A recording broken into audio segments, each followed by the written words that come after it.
What is going on, guys? My name is Fernando Herrera, and today I'm going to be talking about how to avoid throwing your money away in advertising traps.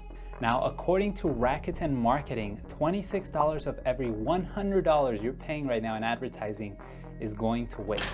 Small Business Trends also reported that 30% of small businesses do not know which digital advertising tool to use. Also, another report by Visual Objects found that 62% of small business owners don't feel like their paid ads actually bought their target client. And finally, Small Business Trends is reporting that 30% of small businesses don't even know which tool to use for advertising. Personally speaking, I've paid $15,000 in methods of advertising that has brought me $0. So I thought I should do this video because if you're watching this, there's a chance that you've either spent in some sort of advertising for your business and you haven't gotten a return. And so again, really this video is just gonna be me sharing my experience on what advertising I guess I've used in the past that has worked or that hasn't worked.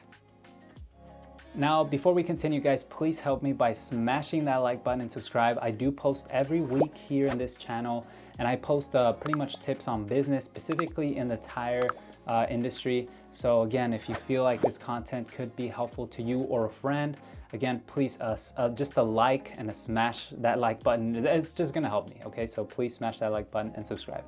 Also, thank you so much, TireBase, the sponsor of this video, but I'll be talking about them more later in this video. Now, the first point I do want to talk about is how I spent $15,000 and got $0 back. Like, simply put, about 2 years ago, I was running this company called thetiredealer.com. It's an online e-commerce business, and I was approached by some guy who claimed that could bring me some customers into my website. He told me that these were going to be grocery receipts, that in the back was going to be my message, and people were pretty much going to be looking at my website, scanning this QR code, and buying tires from me. Unfortunately, there was only yearly contracts, and I foolishly signed up, and I paid $15,000. We put a QR code, we did the whole design. We were live in like 5 different stores because again, each store costs about $2,000. And to my surprise, you know, we absolutely got 0 sales. And if we actually considered all the scans that we got in the on the QR code, we got less than 36 scans. So people, you know, they're going to Smith's or Kroger or whatever, they're buying groceries, but they're really not scanning the QR codes. They're not really checking those codes. So to me, that was $15,000 that I just threw in the garbage. And I told them like, hey, I feel like we got absolutely nothing. You kind of deceived me, you know, way you hustled me. And he got quite aggressive, well, not aggressive, but defensive, that would be the proper term, that he hasn't hustled anyone, that he's just done what he does. But again, this is what you get when you get a very aggressive salesperson, maybe borderline pushing you, telling you that you're gonna get something when in reality, you know, I didn't even get 1 sale, which was very disappointing. So this might work for you if you're oil change auto repair shop, you know, you're giving out free oil changes, you're doing something like that, which I've heard that works, again, if you're doing like some special hook, like a free oil change or a discounted oil change, and then you're bringing in cars to get the extra service. Maybe that works for you. But again, if you're an online business, you know, now looking back, absolutely not. That was a big failure for me. Talking about oil changes and all that stuff, I have seen that what does work for these companies sometimes is mailers. So it's called EDDM, so every direct door mailing, and it's powered by USPS, or you could hire a company. But the concept here is simple. You get posters, you mail them over the mail to zip codes, and people get, you know, your posters on the mail, and then they see, oh, hey, tires or service, and then they check them out. Now, the challenge is here is that these are high costs with a low return. In my experience, again, we have some family retail shops in Vegas, and we did this when we opened a new store, and we probably spent about $10,000 with posters and all this stuff for like a, I would say 3 months campaign. And we maybe got some, you know, clients, but I would say maybe tops 20 clients. And again, these were 20 assumed clients. A lot of these, you know, they're not really confirmed. And that's, I guess, the disadvantage of marketing at this point. You know, it's kind of hard to pinpoint exactly what's contributing to your sales. And that's why it's very important that you at least track your trends, how much are you selling, and then if you're gonna be starting new advertising efforts, to track did it actually push the needle, on my sales, so that if something's uncaptured or somebody didn't tell you they came from a poster they saw in the mailing from their mail, well, at least you know that, hey, well, we are still seeing an increase in sales, and that could be a contributor factor. Now, again, if you are considering every direct door mailing, I would really consider offering special offers or hooks like the ones I just mentioned before, like a discounted oil change or like a free rotation, a balance, or whatever. Get cars to come into your bay and then offer any services that they might need through inspections. Now, this is where the sponsor of this video comes, TireBase. TireBase is a shop management system or a POS system, but they give you digital inspection. So imagine this, and I have a video, but I'll just explain it here. So now imagine that your client or your possible client is getting their mail. They just got a promotion from your store. They see that it's a free service, whatever. They go into your store, they hand that over, you pretty much drive the vehicle inside your service bay to perform that free service.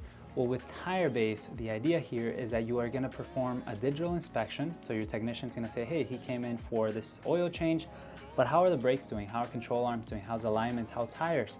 There's always something that a vehicle needs, and your point here is not to sell or to sell something they don't need. But what TireBase helps you do is identify the things your client needs.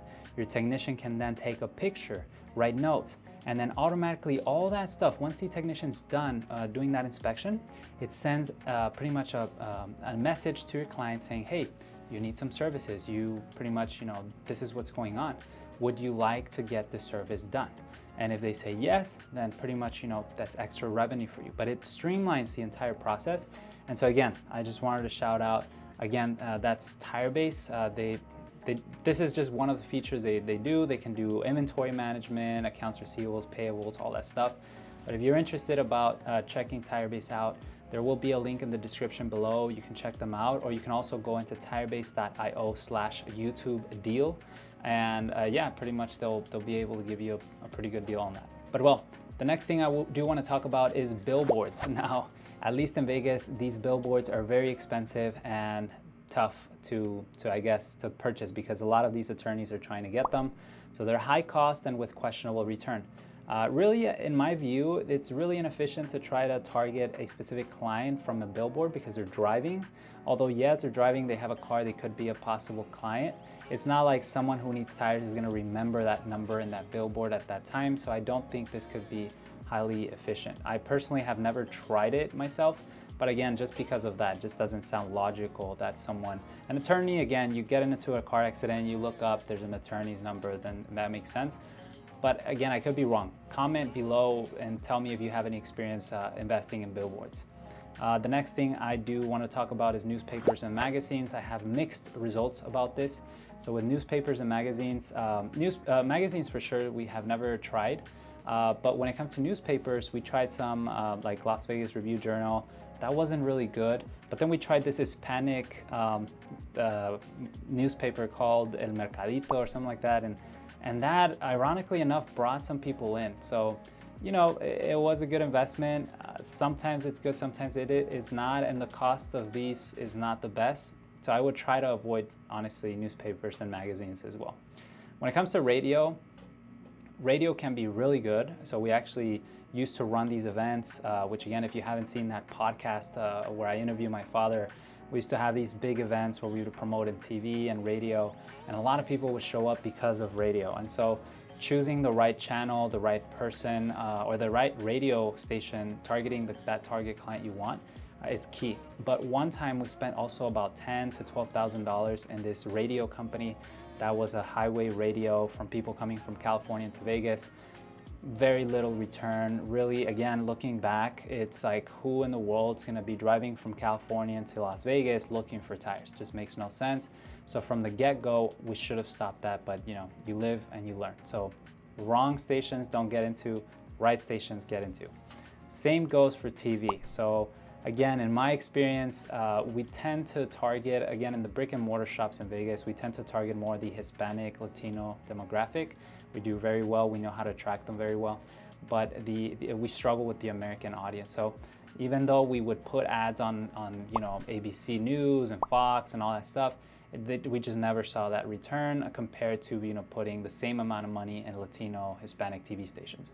This could be also because, you know, Latinos do still watch more television in their household, but again, I could be wrong. So just keep that in mind.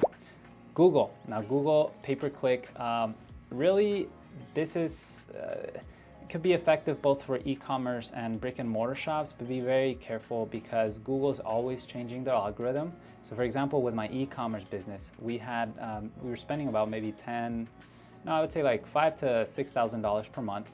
And we were actually getting a return back. So we were doing anywhere between $13 to $14 return on advertised spend, which that means for every dollar I spend, I get $14 back. And that's great. But Google often changes things that causes your campaigns to, you know, I guess, to no longer perform the same. And so you have a problem. And so if you're gonna be doing Google, I would strongly recommend you use someone who knows what they're doing or someone who's gonna be at least full-time analyzing all this stuff, because if you're doing this in a monthly basis, well, by the time you get into your campaigns, most likely you're already lost your money and you got nothing. So well guys, as you can see, targeting is key. Really ensure that each campaign is targeted to your key audience, okay? So when you think about it, is this person seeing this ad or click or video or hearing this sound bit on a radio station, would this person actually have a probability of coming into my business? Is it likely that they could come into my business? If you were that customer, how would you remember? By the name, by the phone number, by the song, whatever. So targeting is really key. Also, try to offer value, really, whether it's a discount, you know, informative content, a compelling reason to visit you. If you don't do that, it's going to be very hard for people to come in and check you out. Finally, this is more of a tip, but keep customer data and use it. Again, I've seen a lot of shops that have thousands of contacts, phone numbers, emails, and all that. They don't do anything with it. You'll be amazed, you know, again, we used to launch campaigns like text message campaigns, and each time we would launch a text messaging campaign, immediately we would see the phone ring, like, you know, a big burst of phone calls, big boom of business. And so it's extremely important you use those emails, you use those phones, and really try to, you know, to market to those clients that have already been in your shop and know about you. Anyways, guys, that is it for today. If you want to see another video, please check this video out right here. You can simply click on it. Or again, if you want to see me interview the largest tire shop in Texas, you can click this video right here. But don't forget to smash that like button, subscribe, and I'll see you guys next time.